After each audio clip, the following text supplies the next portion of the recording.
Hey Fan Gang! Hope everyone had a fantastic Wednesday. I am putting on my reading glasses because now it's time for more Dracula. Let me go windows in a row. Left off with chapter 13. 13. Last chapter that we read earlier this week. Lucy died as she was turning into a vampire. But Van Helsing seemed to recognize the symptoms and killed her, or let her die in a way while she was still human, rather than letting her die when she was in vampire mode, which I guess it's implied that it would have made her permanently be a vampire.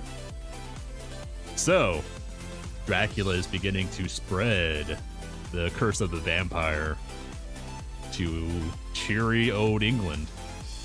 Cheery or dreary? Mostly dreary. So, let us begin tonight by switching the music over. There we go. With chapter 13 of Bram Stoker's Dracula. Which day is this? The 20th of September. In Dr. Seward's diary, continuing from Lucy's death. The funeral was arranged for the next succeeding day so that Lucy and her mother might be buried together. I attended to all the ghastly formalities, and the urbane undertaker proved that his staff were afflicted or blessed with something of his own obsequious suavite. Even the woman who performed the last offices for the dead remarked to me in a confidential, rather professional way when she had come out from the death chamber. She makes a very beautiful corpse, sir. It's quite a privilege to attend on her. It's not too much to say that she will do credit to our establishment. That's a very creepy thing for a mortician to say. Excuse the crinkling, couldn't go throw a lozenge. Fool that I am, I forgot to grab one before we started. Good tea. Gotta have the daily good tea. Okay. Creepy undertaker lady. I noticed that Van Helsing never kept far away. This was possible from the disordered state of things in the household. There were no relatives at hand. And as Arthur had to be back the next day to attend at his father's funeral, we were unable to notify anyone who should have been bidden. Under the circumstances, Van Helsing and I took it upon ourselves to examine papers, etc. He insisted upon looking over Lucy's papers himself. I asked him why, for I feared that he, being a foreigner, might not be quite aware of English legal customs, and so might in ignorance make some unnecessary trouble. He answered me, I know. You forget that I am a lawyer as well as a doctor, but this is not altogether for the law. You knew that when you avoided the coroner. I have much more than him to avoid. There may be papers more, such as this. As he spoke, he took from his pocketbook the memorandum which had been in Lucy's breast, and which she had torn in her sleep. That was the note that she wrote as she was being hypnotized on the previous night. Yeah, when Dracula broke in and killed her mother from fright. When you find anything of the solicitor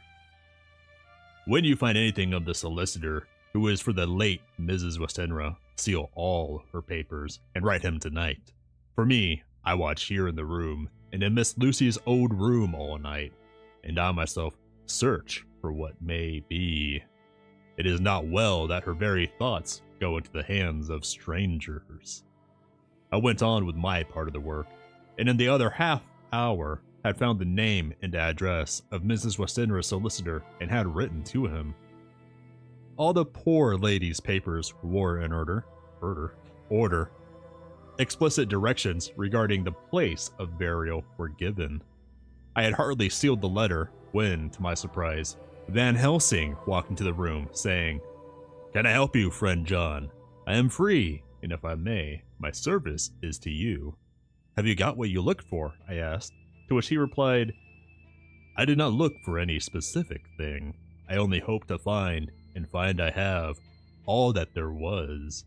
Only some letters and a few memoranda, and a diary new begun. But I have them here, and we shall, for the present, say nothing of them. I shall see that the poor lad tomorrow evening, and, with his sanction, I shall use some.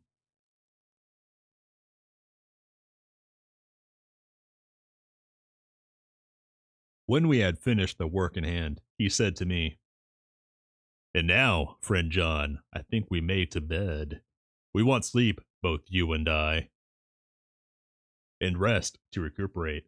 Tomorrow we shall have much to do, but for the tonight there is no need of us, alas. Before turning in, we went to look at poor Lucy. The undertaker had certainly done his work well, for the room was turned into a small chapel ardente. There was a wilderness of beautiful white flowers, and death was made as little repulsive as might be. The end of the winding sheet was laid over her winding sheet, whatever that is, was laid over her face, and the professor bent over and turned it gently back. We both started at the beauty before us. The tall wax candles showing a sufficient light to note it well. All Lucy's loveliness had come back to her in death, in the hours that had passed, instead of leaving traces of decay's effacing fingers, had but restored the beauty of life. So positively, I could not believe my eyes that I was looking at a corpse. The professor looked sternly grave. He had not loved her as I had, and there is no need for tears in his eyes. He said to me, Remain till I return, and left the room. He came back with a handful of wild garlic from the box waiting in the hall, but which had not been opened, and placed the flowers amongst the others on and around the bed. Then he took from his neck, inside his collar, a little gold crucifix, and placed it over the mouth. He restored the sheet to its place, and we came away. I was undressing in my own room when, with a premonitory tap at the door, he entered and at once began to speak. Tomorrow I want you to bring me, before night, a set of post-mortem knives. Must we make an autopsy? I asked. Yes and no. I want to operate, but not as you think. Let me tell you now, and not a word to another. I want to cut off her head and take out her heart. Ah, you a surgeon, and so shocked. You, whom I have seen with no tremble of hand or heart, do operations of life and death that make the rest shudder. Oh, but I must not forget, my dear John, that you loved her. Loved? I don't know why I pitched that up so high. And I must have not forgotten it, for it is I that shall operate, and you must only help. I would like to do it tonight, but for Arthur, I must not. He will be free after his father's funeral tomorrow, and he will want to see her, to see it. Then, when she is coffined ready for the next day, you and I shall come when all sleep. Then we shall unscrew the coffin lid and shall do our operation, and then replace all, let none know, save we alone. But why do it at all? The girl is dead. Why mutilate her poor body without need? And if there is no necessity for a post-mortem and nothing to gain by it, no good to her, to us, to science, to human knowledge, why do it? For that such is monstrous. For answer, he put his hand on my shoulder and said with infinite tenderness, Friend John, I pity your poor, bleeding heart, and I love you the more because it does so bleed. If I could, I would take on myself the burden that you do bear. But there are things that you know not, but that you shall know, and bless me for knowing, though they are not pleasant things. John, my child, have you been my friend now many years, and yet did you ever know me to do anything without good cause? I may err, I am but man, but I believe in all I do. Was it not for these causes that you sent for me when the great trouble came? Yes, Were you not amazed, nay horrified, when I would not let Arthur kiss his love, though she was dying, and snatch him away by all my strength? Yes, and yet you saw how she thanked me, with her so beautiful dying eyes, her voice too so weak, and she kissed my rough old hand and blessed me? Yes, and did you not hear me swear promise to her, that so she closed her eyes grateful? Yes. Well, I have good reason now for all I want to do. You have for many years trust me, and you have believed me weeks past, when there be things so strange that you might have well doubt.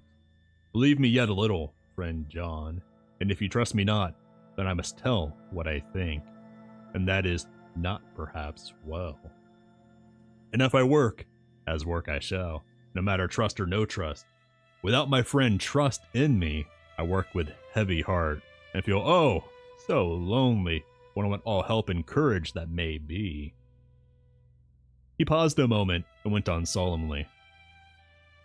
Friend John, there are strange and terrible days before us. Let us not be two, but one, that so we work to a good end. Will you not have faith in me? I took his hand and promised him, and held my door open as he went away, and watched him go into his room and close the door. As I stood without moving, I saw one of the maids pass silently along the passage. She had her back towards me, so did not see me, and go into the room where Lucy lay. The sight touched me. Devotion is so rare, and we are so grateful to those who show it unasked to those we love.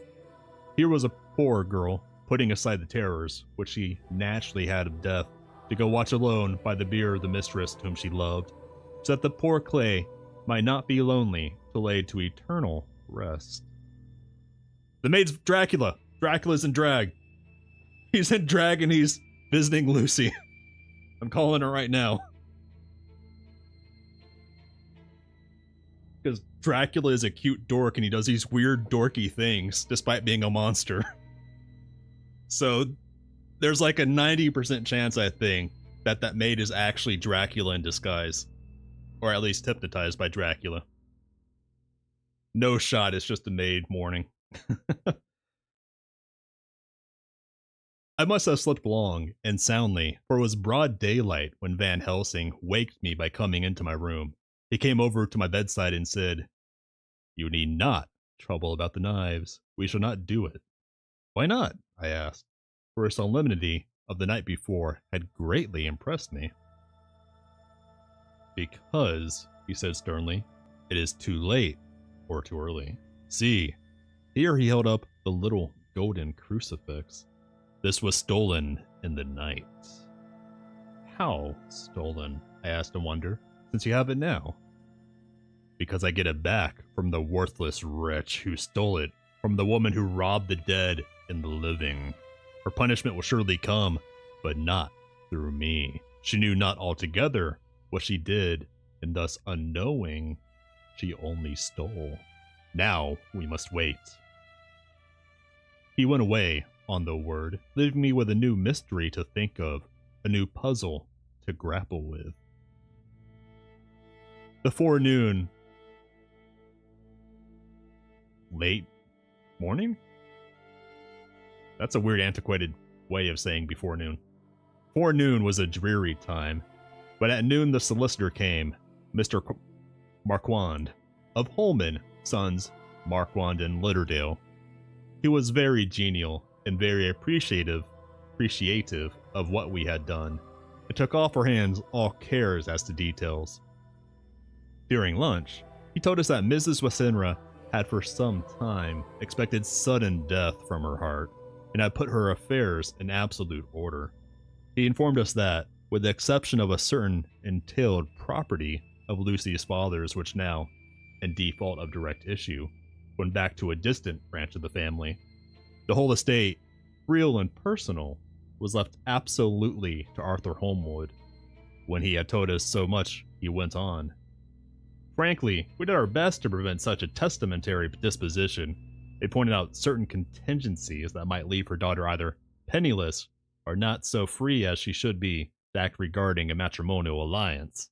Indeed, we pressed the matter so far that we almost came into collision, for she asked us if we were or were not prepared to carry out her wishes. Of course, we had then no alternative but to accept. We were right in the principle, and 99 times out of 100, we should have proved by the logic of events the accuracy of our judgment. Frankly, however, I must admit that in this case, any other form of disposition would have rendered impossible the carrying out of her wishes. For by her predeceasing her daughter, the latter would have come into possession of the property, and even had she only survived her mother by 5 minutes, her property would, in case there were no will, and a will was a practical impossibility in such a case, have been treated at her decease as under intestacy, in which case Lord Godalming, though so dear a friend, would have had no claim in the world, and inheritors, being remote, would not be likely to abandon their just rights for sentimental reasons regarding an entire stranger. I assure you, my dear sirs, I am rejoiced at the result, perfectly rejoiced. He was a good fellow, but his rejoicing at one little part, in which he was officially interested of so great a tragedy, was an object lesson in the limitations of sympathetic understanding.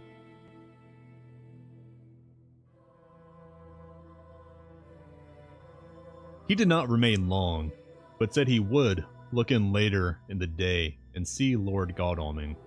His coming, however, had been a certain comfort to us, since it assured us that we should not have to dread hostile criticism as to any of our acts. Arthur was expected at 5 o'clock, so a little before that time we visited the death chamber. It was so in very truth, for now both mother and daughter lay in it. The undertaker, true to his craft, had made the best display he could of his goods, and there was a mortuary air about the place that lowered our spirits at once. Van Helsing ordered the former arrangement to be adhered to, explaining that, as Lord Godalming was coming very soon, it would be less harrowing to his feelings to see all that was left of his fiancée quite alone. The undertaker seemed shocked at his own stupidity, and exerted himself to restore things to the condition in which he'd left them the night before, so that when Arthur came, such shocks to his feelings as we could avoid were saved. Poor fellow, he looked desperately sad and broken. Even his stalwart manhood seemed to have shrunk rude, shrunk somewhat under the strain of his "why were you looking?" much tried emotions. He had, I knew, been very genuinely and devotedly attached to his father, and to lose him at such a time was a bitter blow to him. With me, he was warm as ever, and to Van Helsing, he was sweetly courteous, but I could not help seeing that there was some constraint with him. The professor noted it too, and motioned me to bring him upstairs. I did so, and left him at the door of the room, as I felt he would like to be quite alone with her, but he took my arm and led me in, saying huskily, "You loved her too, old fellow. She told me all about it, and there is no friend had a closer place in her heart than you. I don't know how to thank you for all you have done for her. I can't think yet." Here, he suddenly broke down, and threw his arms round my shoulders, and laid his head on my breast, crying, Jack, what shall I do? The whole of life seems gone for me all at once, and there's nothing in the wide world for me to live for." I comforted him as well as I could. In such cases, men do not need much expression. A grip of the hand, the tightening of an arm over the shoulder, a sob in unison, are expressions of sympathy dear to a man's heart. I stood still and silent till his sobs died away. Then I said softly to him, "Come and look at her." Together, we moved over to the bed, and I lifted the lawn from her face. God, how beautiful she was! Every hour seemed to be enhancing her loveliness. It frightened and amazed me somewhat, and as for Arthur, he fell a trembling, and finally was shaken with doubt, as with an egg. Agua? Whatever that is.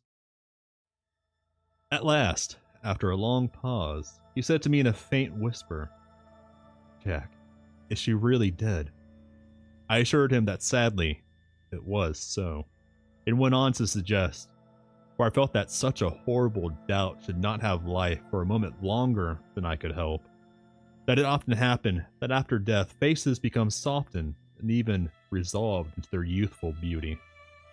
That this was especially so when death had been preceded by any acute or prolonged suffering. It seemed to quite do away with any doubt, and after kneeling beside the couch for a while and looking at her lovingly and long, he turned aside. I told him that must be goodbye, as the coffin had to be prepared. So we went back, took her dead hand in his, and kissed it, and bent over and kissed her forehead.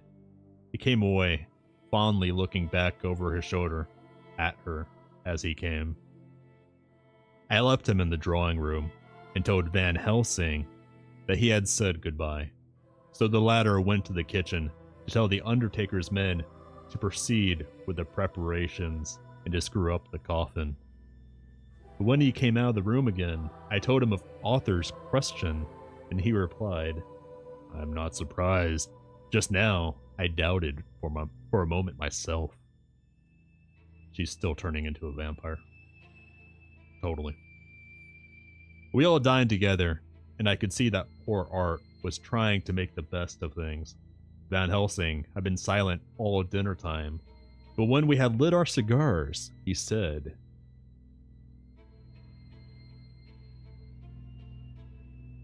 "Lord." But Arthur interrupted him. No, not that, for God's sake. Not yet, at any rate. Forgive me, sir. I did not mean to speak offensively. It is only because my loss is so recent. The professor answered very sweetly, "I only used that name because I was in doubt. I must not call you Mr., and I have grown to love you. Yes, my dear boy, to love you as Arthur." Arthur held out his hand and took the old man's warmly. "Call me what you will," he said. "I hope I may always have the title of a friend. And let me say that I am at a loss for words to thank you for your goodness to my poor dear." He paused a moment, then went on. "I know that she understood your goodness even better than I do. And if I was rude or in any way wanting at that time you acted so, you remember." The professor nodded. "You must forgive me." He answered with a grave kindness, "I know it was hard for you to quite trust me then, for to trust such violence needs to understand. I take it that you do not, that you cannot trust me now, for you do not yet understand. And there may be more times when I shall want you to trust, when you cannot, and may not, and must not yet understand. But the time will come when your trust shall be whole and complete in me, and when you shall understand as though the sunlight himself shone through. Then you shall bless me from first to last for your own sake, and for the sake of others, and for her dear sake to whom I swore to protect." "And, indeed, sir," said Arthur warmly, "shall in all ways trust you. I know and believe you have a very noble heart, and you are Jack's friend, and you are hers. You shall do what you like." The professor cleared his throat a couple of times, as though about to speak, and finally said, "May I ask you something now?" "Certainly." "You know that Mrs. Westenra left you all her property?" "No, poor dear, I never thought of it." "And as it is all yours, you have a right to deal with it as you will. I want you to give me permission to read all Miss Lucy's papers and letters. Believe me, it is no idle curiosity. I have a motive of which, be sure, she would have approved. I have them all here. I took them before we knew that all was yours, so that no strange hand might touch them, no strange eye look through words into her soul. I shall keep them, if I may. Even you may not see them yet, but I shall keep them safe. No word shall be lost. In a good time, I shall give them back to you. It is a hard thing to ask, but you will do it, will you not? for Lucy's sake. Arthur spoke out heartily, like his old self. Dr. Van Helsing, you may do what you will. I feel that in saying this, I am doing what my dear one would have approved. I shall not trouble you with questions till the time comes. The old professor stood up as he said solemnly, "And you are right. There will be pain for us all, but it will not be all pain, nor will this pain be the last. We and you too, you most of all, my dear boy, will have to pass through the bitter water before we reach the sweet. But we must be brave of heart and unselfish and do our duty, and all will be well." I slept on the sofa in Arthur's room that night. Van Helsing did not go to bed at all. We went to and fro, as if patrolling the house, and was never out of sight of the room where Lucy lay in her coffin, strewn with the wild garlic flowers, which sent through that odor of lily and rose a heavy, overpowering smell into the night.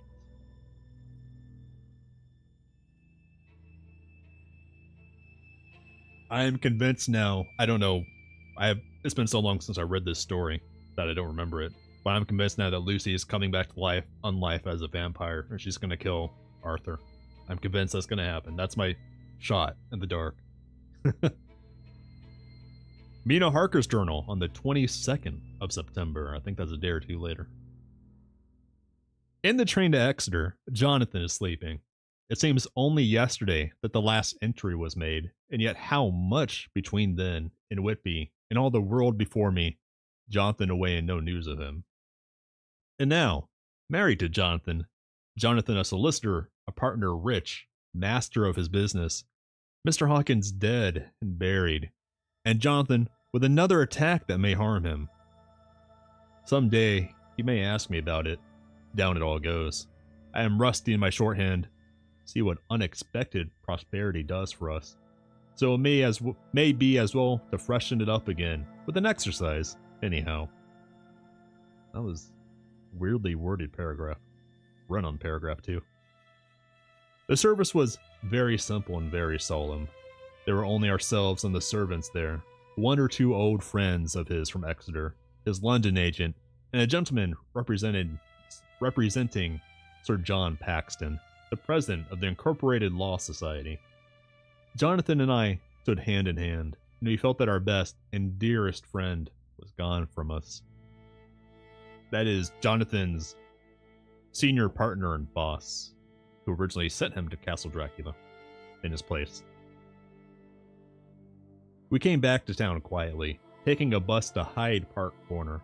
Jonathan thought it would interest me to go into the row for a while, so we sat down. But there were very few people there, and it was sad looking and desolate to see so many empty chairs. It made us think of the empty chair at home, so we got up and walked down Piccadilly. Jonathan was holding me by the arm, the way he used to in old days before I went to school. It felt very improper, for you can't go on for some years teaching etiquette and decorum to other girls without the pedantry of it biting into yourself a bit. But it was Jonathan, and he was my husband, and we didn't know anybody who saw us. We didn't care if they did, so on we walked. I was looking at a very beautiful girl in a big cartwheel hat, sitting in a Victoria outside Guilano's, when I felt Jonathan clutch my arm so tight that he hurt me, and he said under his breath, "My God, I'm always anxious about Jonathan, for I fear that some nervous fit may upset him again." So I turned to him quickly and asked him what it was that disturbed him.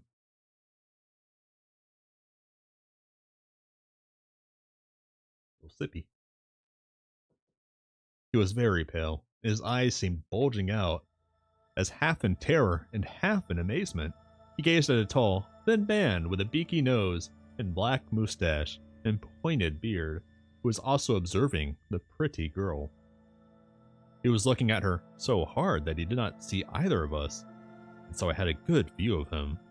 His face was not a good face. It was hard and cruel and sensual, with his big white teeth.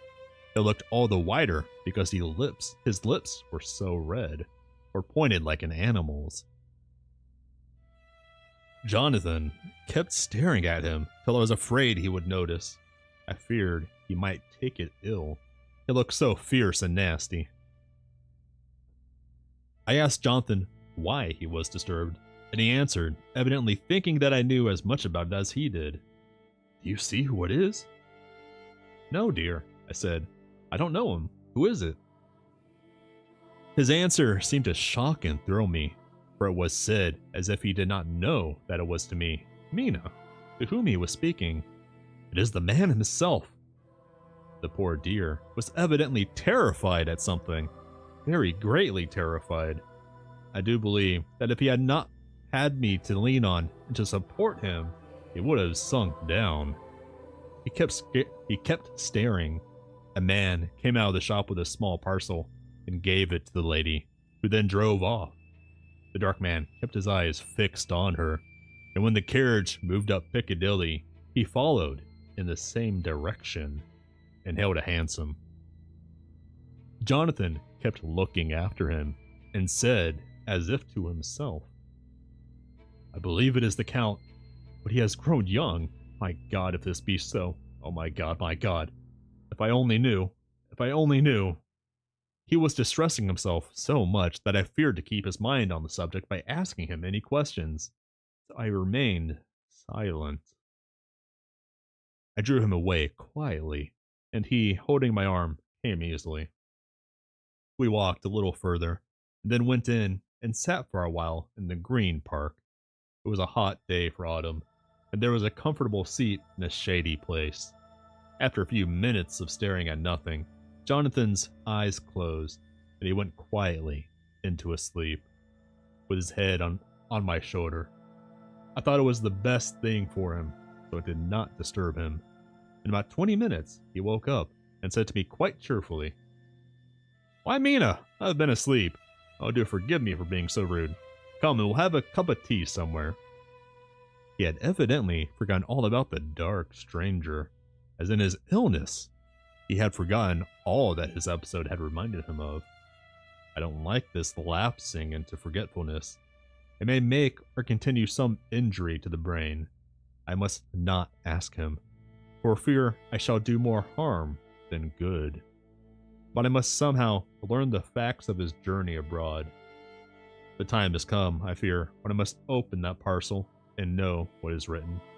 Oh, Jonathan, you will, I know, forgive me if I do wrong, but it's for your own dear sake.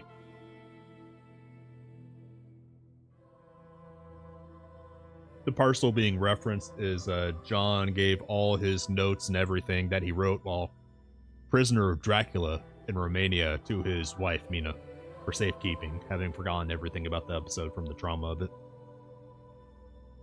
Later, the same day, 22nd, with Mina. A sad homecoming in every way. The house empty of the dear soul who was so good to us. Jonathan, still pale and dizzy under a slight relapse of his malady. And now a telegram from Van Helsing, whoever he may be. Give me one moment.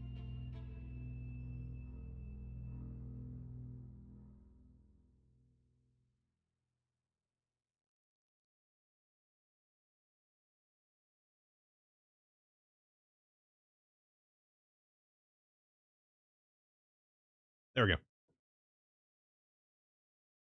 You'll be grieved to hear that Mrs. Westenra died 5 days ago, and that Lucy died the day before yesterday. They were both buried today. Oh, what a wealth of sorrow in a few words. Poor Mrs. Westenra, poor Lucy, gone and never to return to us. And poor Arthur, to have lost such sweetness out of his life. God help us all to bear our troubles. A lot of death in this week. Dr. Seward's diary, the same day, the 22nd of September. It is all over. Arthur has gone back to Ring and has taken Quincy Morris with him. What a fine fellow is Quincy. I believe in my heart of hearts that he suffered as much about Lucy's death as any of us. But he bore himself through it like a moral Viking. If America can go on breeding men like that, she'll be a power in the world indeed. Van Helsing is lying down, having a rest preparatory to his journey. He goes over to Amsterdam tonight, but says he returns tomorrow night. That he only wants to make some arrangements, which can only be made personally. He is to stop with me then, if he can. He says he has work to do in London, which may take some time. Poor old fellow. I fear that the strain of the past week has broken down even his iron strength. All the time of the barrel, he was, I could see, putting some terrible restraint on himself. When it was all over, we were standing beside Arthur, who, poor fellow, was speaking of his part in the operation, where his blood had been transfused to his Lucy's veins. I could see Van Helsing's face grow white and purple by turns. Arthur was saying that he felt since then as if they two had been really married, and that she was his wife in the sight of God. Gonna highlight to mark my place. Random aside, I remember reading some medieval poetry back in the day, just as out of curiosity. And it was some absolute simp poetry where a poor bastard was writing a love letter using the excuse that because a mosquito bit him and then bit the unsolicited love he had, that they two were married because they had shared blood. That just reminded me of that. Okay, tangent done. None of us said a word of the other operations, and none of us ever shall. Arthur and Quincy went away together to the station, and Van Helsing and I came on here. The moment we were alone in the carriage, he gave way to a regular fit of hysterics. He has denied me since that it was hysterics, and insisted that it was only his sense of humor asserting itself under very terrible conditions. He laughed till he cried, and I had to draw down the blinds lest anyone should see us and misjudge. Then he cried till he laughed again, and laughed and cried together, just as a woman does. I tried to be stern with him, as one is to a woman under the circumstances, but it had no effect. Men and women are so different in manifestations of nervous strength or weakness. Then, when his face grew grave and stern again, I asked him why his mirth, and why at such a time. His reply was in a way characteristic of him, for it was logical and forceful and mysterious. He said, you don't comprehend, friend John. Do not think that I am not sad, though I laugh. See, I have cried even when the laugh did choke me. But no more think that I am all sorry when I cry. No more think that I am all sorry. Why does Van Helsing have to talk this way? For the laugh, he come just the same. Keep it always with you, that laughter who knock at your door and say, "May I come in?" is not the true laughter. No, he is a king, and he come when and how he like. He ask no person. He choose no time of suitability. He say, I am here. Behold, excuse me. Behold, an example. I grieve my heart out, that so sweet young girl. I give my blood for her, though I am old and worn. I give my time, my skill, my sleep. I let my other sufferers want, that so she may have all. And yet I can laugh at her very grave, laugh when the clay from the spade of the sexton drop upon her coffin and say, thud thud, to my heart, till it send back the blood from my cheek. My heart bleed for that poor boy, that dear boy, so of the age of mine own boy had been. So of the age of mine own boy had I been so blessed that he... Why does Van Helsing have to talk like this? God. I think he's comparing it to his own son. I think. And with his hair and his eyes the same, he is. There, you know why I love him so. And yet when he say things that touch my husband heart to the quick, and make my father heart yearn to him as to no other man, not even to you, friend John, for we are more level in experiences than father and son. Yet even at such moment, King laugh, come here to me, and shout and bellow in my ear, here I am, here I am. The blood come dance back and bring some of the sunshine that he carry with him to my cheek. Why does he have to talk like this? Oh, friend John, it is a strange world, a sad world, and a world full of miseries and woes and troubles. And yet, when King Laugh come, he make them all dance to the tune he play.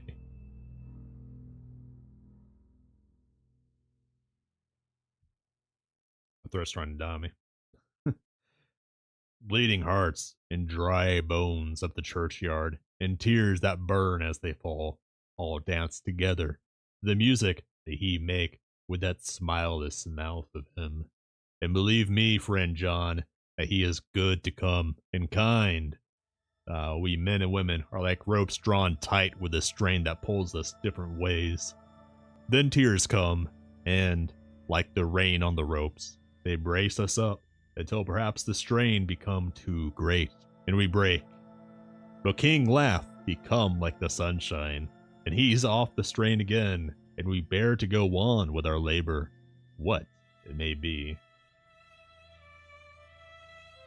I did not like to wound him by pretending not to see his idea, but as I did not yet understand the cause of his laughter, I asked him, and he answered me with his face. And as he answered me, his face grew stern. He said in quite a different tone, oh, it was the grim irony of it all. The so lovely lady, garlanded with flowers, that looked so fair as life, but one by one, we wondered if she were truly dead. She laid in that so fine marble house in that lonely churchyard, where rest so many of her kin, laid there with the mother who loved her, and whom she loved, and that sacred bell going toll, toll, toll, so sad and slow, and those holy men with the white garments of the angel pretending to read books, and yet all the time their eyes never on the page, and all of us with the bowed head, and all for what? She is dead! So, is it not? Well, for the life of me, Professor, I said, I can't see anything to laugh at all at in all that. Why, your explanation makes it a harder puzzle than before. But even if the burial service was comic, what about poor Art and his trouble? Why, his heart simply breaking. Just so, said he not, that the transfusion of his blood to her veins had made her truly his bride. Yes, it was a sweet and comforting idea for him. Quite so, but there was a difficulty, friend John. If so that, then what about the others? Then this so sweet maid is a polyandrist, and me, with my poor wife dead to me, but alive by church's law, though no wits all gone. Even I, who am faithful husband to this now no wife, am bigamist. I don't see where the joke comes in there either, I said. I do not feel particularly pleased with him for saying such things. He laid his hand on his arm and said, Friend John, give me, if I pain. I showed not my feeling to others when it would wound, but only to you, my old friend, whom I can trust. If you could have looked into my very heart then, would I want to laugh. If you could have done so when the laugh arrived, if you could do so now, when King Laugh have packed up his crown, and all that is to him, for he go far, far away from me, and for a long, long time. Maybe you would understand, maybe you would perhaps pity me the most of all. I was touched by the tenderness of his tone, and asked why. I mean, I get what he's saying. I get it. Because I know. And now, we are all scattered, and for many a long day, loneliness will sit over our roofs with brooding wings. Lucy lies in the tomb of her kin, a lordly death house in a lonely churchyard away from teeming London. where the air is fresh and the sun rises over Hampstead Hill, and where wildflowers grow of their own accord. So I can finish this diary, and God only knows if I shall ever begin another. If I do, or if I even open this again, it will be to deal with different people and different themes. But here at the end, where the romance of my life is told, ere I go back to take up the thread of my life work, I say sadly and without hope, Venice. That's not the end of the chapter. That seemed like it would be the end of the chapter, but it's not.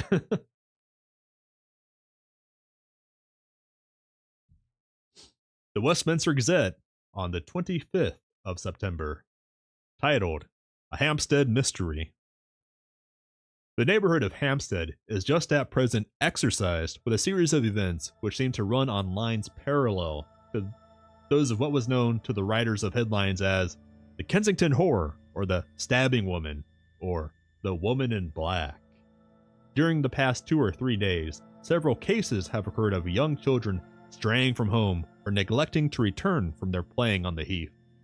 In all these cases, the children were too young to give any properly intelligible account of themselves, but the consensus of their excuses is that they had been with a bloofer lady. What? It has always been late in the evening when they have been missed, and on 2 occasions, the children have not been found until early in the following morning. It is generally supposed in the neighborhood that, as the first child missed gave his reason for being away that a bloofer lady had asked him to come for a walk, the others had picked up the phrase and used it as occasion served. This is the more natural, as the favorite game of the little ones at present is luring each other away by wiles. A correspondent writes us that to see some of the tiny tots pretending to be the bloofer lady is supremely funny. Some of our characterists might, he says, take a lesson in the irony of a grotesque by comparing the reality in the picture. It is only in accordance with general principles of human nature that the bloofer lady should be the popular role at all these al fresco performances.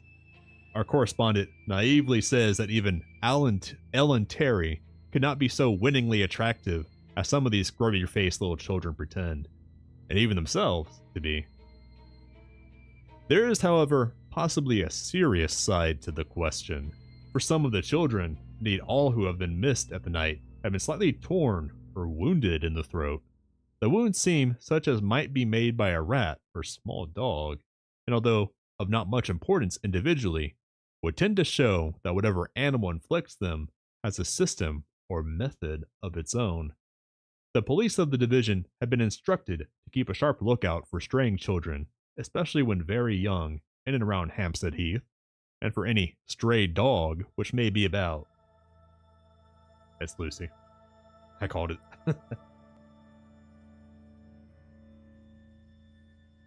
The Westminster Gazette, dated 25th, the same day. Extra special, the Hampstead Horror. Hampstead Mystery Horror. Another child injured, the bloofer lady. We have just received intelligence that another child missed last night was only discovered late in the morning under a furze bush at the Shooter's Hill side of the Hampstead Heath, which is perhaps less frequented than the other parts. It has the same tiny wound in the throat as has been noticed in the other cases. It was terribly weak, but looked quite emaciated. It too, when partially restored, had the common story to tell of being lured away by the bloofer lady. Oh, that's it. That's it. Okay. Chapter 14. Let me note down the page number. Page 227. Okay. That will be it for tonight. Tomorrow, I really want to play more of Feed the Deep, but I have a feeling I'm going to read chapter 14 tomorrow to get more Dracula in. I want to read as much as I can before the end of October, so that way I don't have to worry about finishing Dracula too much in November.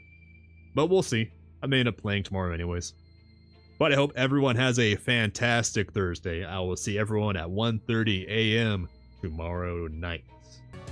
Take care, everyone. See you, Fan Gang.